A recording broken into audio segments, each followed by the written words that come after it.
By show of hands, how many people here have ever felt so overwhelmed and so frustrated that you've given up on something that you've truly wanted? Usually it's pretty much everybody. All right, now go ahead and keep those hands up high if any of the following rings true to you. That as a result of giving up on what you wanted, you felt guilty, shamed, angry, resentful. Don't hate me for admitting this, but I've never felt that way. And I never even realized that this was not normal until I had my therapist point this out to me, but we'll get more into that in a few minutes. My motivation has always been one of my greatest assets. It's allowed me to accomplish some pretty incredible things, ranging from starting multiple businesses to playing electric cello in a punk band. I've squat 1.5 times my body weight. I've even met Oprah.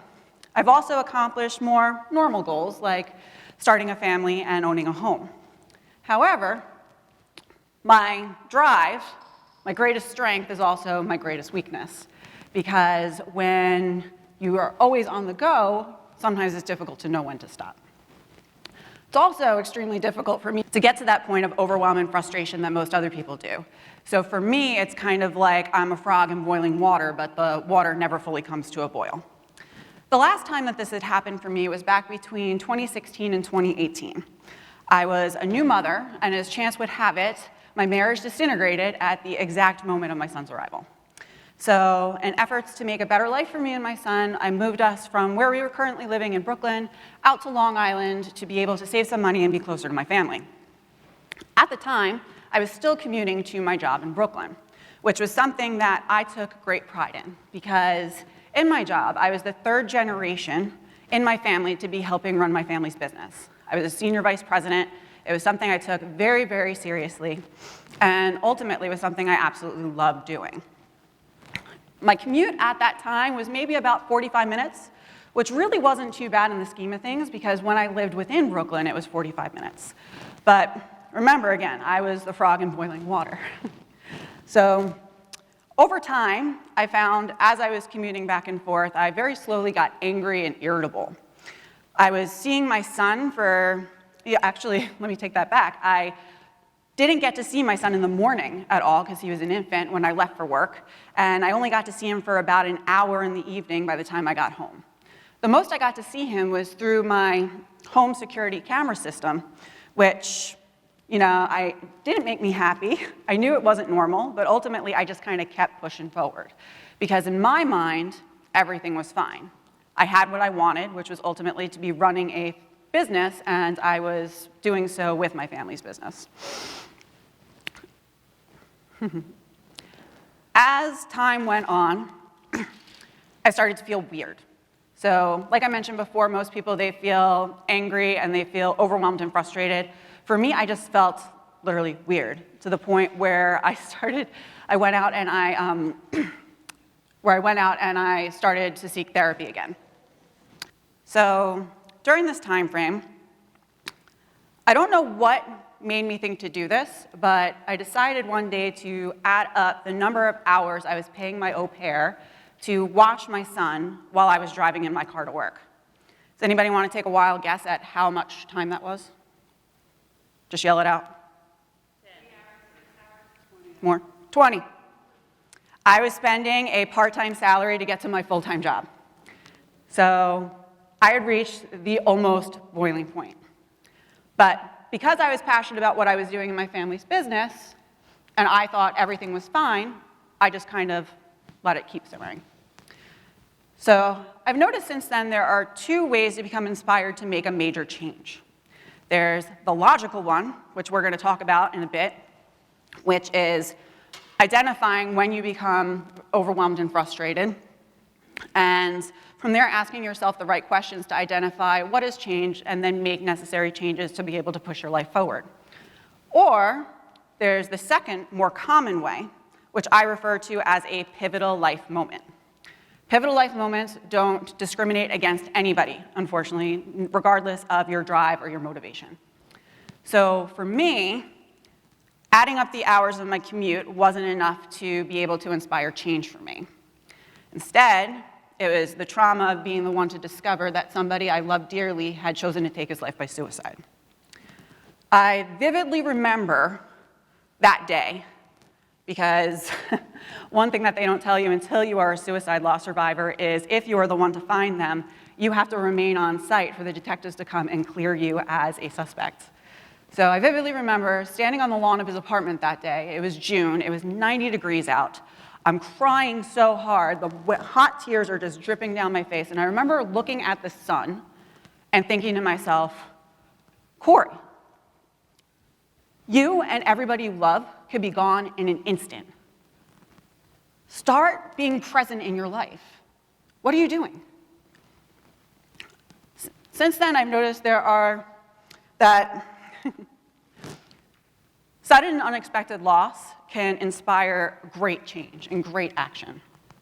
Some examples of this include the divorced mother who lost everything in her divorce, became on benefits, and later, within a year, wrote a transcript that became a bestseller. This was J.K. Rowling.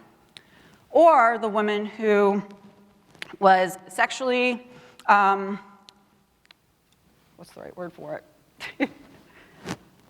No, she wasn't assaulted. Sexually harassed at her television job, ended up leaving town, moving to another town to get a fresh start, and in the process of finding a new job, landed her own TV show. That was my buddy Oprah. So for me, I was at a crossroads. This was the time for me to make the change, and luckily, I had already had my therapist on speed dial since I had been working with her in the months prior when I was feeling weird. So we had been talking for about 3 months prior, and the subject of my dissatisfaction with my drive, meaning my commute, not my motivation, came up consistently. And I was still in denial because I was still convinced that I was meant to run my family's business. And at that point, my therapist asked me something that, in hindsight, kind of changed my life forever. She asked me, Corrie, have you ever considered becoming a coach, like a life or a business coach? If I was truly honest with myself, I had. Not even 2 months earlier, I had watched that documentary on Netflix about Tony Robbins. First time I had ever really seen him. And I remembered thinking to myself, my God, what an awesome job he has. To be able to ask people a few pointed questions and within moments be able to change their thinking as well as their lives in that moment. That was so inspiring to me. But I immediately dismissed it because in my head, my life was perfect. There was nothing that I needed to change because my ultimate goal of running a business and having a family and having a house with a white picket fence, it was all intact. And so I did the easy thing, which was not being honest with my therapist. Instead, I asked her, well, why do you ask?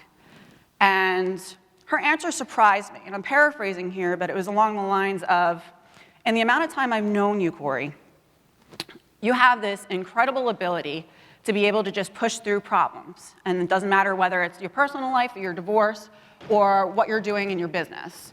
This is something that does not come naturally to people. And if you're able to teach others how to handle challenges the same way that you do, you can have an impact on many, many lives.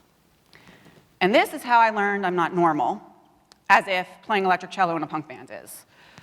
So she was right, though. When I started thinking about it, and again, I am a businesswoman, so I was looking at where the opportunity is, I was thinking, yeah, if I could make this work, it would make sense. According to a University of Scranton study, 92% of people don't even meet their New Year's resolutions.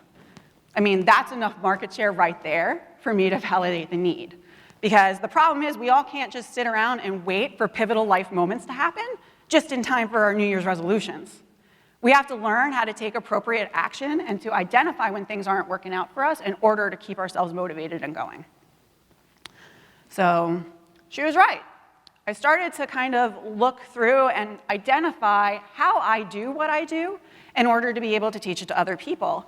And what I discovered was I do have a system in place. It was something I was doing intuitively, and it basically would always allow me to be able to pivot my actions before I ever felt that overwhelm and frustration that most people do, instead of weirdness like I do. And it's very simple to remember. There's generally 5 areas of either your life or your business that if you're feeling overwhelmed and frustrated, you need to address, that there's a problem in. They're super simple to remember, and they all begin with a C. The first one is clarity. It doesn't matter so much that you know what it is you want, but it's important to know why you want it. So for me, where I went wrong regarding my commute was I was clear on what I wanted, which was to be running a successful business, because I ultimately was doing that with my family's business, but I wasn't clear on my why. And when I encountered my pivotal life moment, when I encountered that loss, the why became blaringly clear for me. And that was because I craved the freedom and flexibility owning a business would have for me to spend time with the people I loved, with my family. And the reason that I thought that there was nothing wrong during my 20-hour commute was because in hindsight, when I look at it, I was with my family in my family business. But I was missing out on the most important new addition to my family, which was my son, in the process. So by trading time for one, I was missing out on time with the other. Having this realization allowed me to then be able to make changes to advance my life for the better. So now when I'm working with my clients, it's a matter of getting clear on where you are today, where you want to be, and what's getting in the way. Couple that with why you want it, and it's a powerhouse combination to add to your strategy to get moving. Number 2 is your confidence.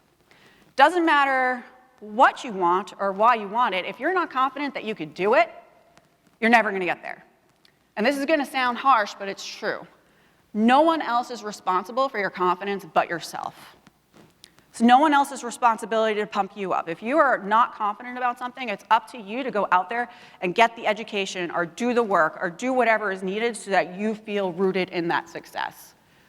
So for me, when my therapist had asked me if I ever considered being a coach, I thought she was nuts, right? And the reason because I never imagined that I could possibly be able to transform lives the same way a coach like Tony Robbins does. I just didn't believe it. So after my pivotal life moment, I started to read books and take classes and start to educate myself on the process to see if it would be a possibility for me. What I learned through doing this was I already knew a lot of these skills due to my 15 years of leadership in my family's business. So my therapist was right, but it wasn't enough for her to have that faith in me. I had to believe it myself.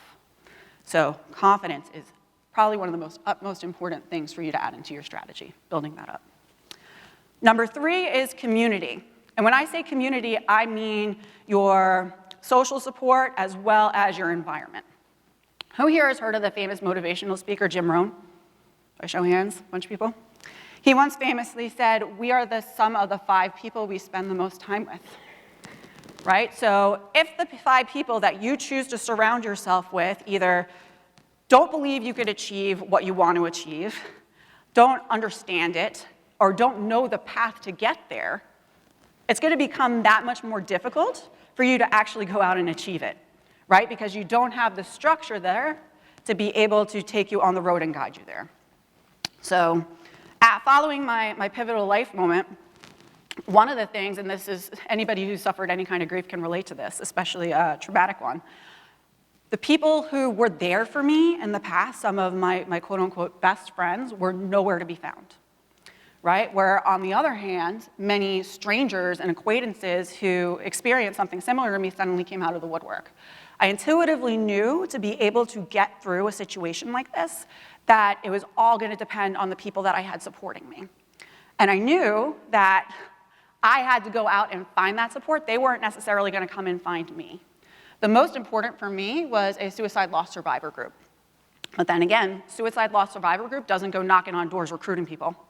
I had to actually go out and do the research and find one and get myself out the door there to share my story. So your community is an exceptionally important part of your strategy.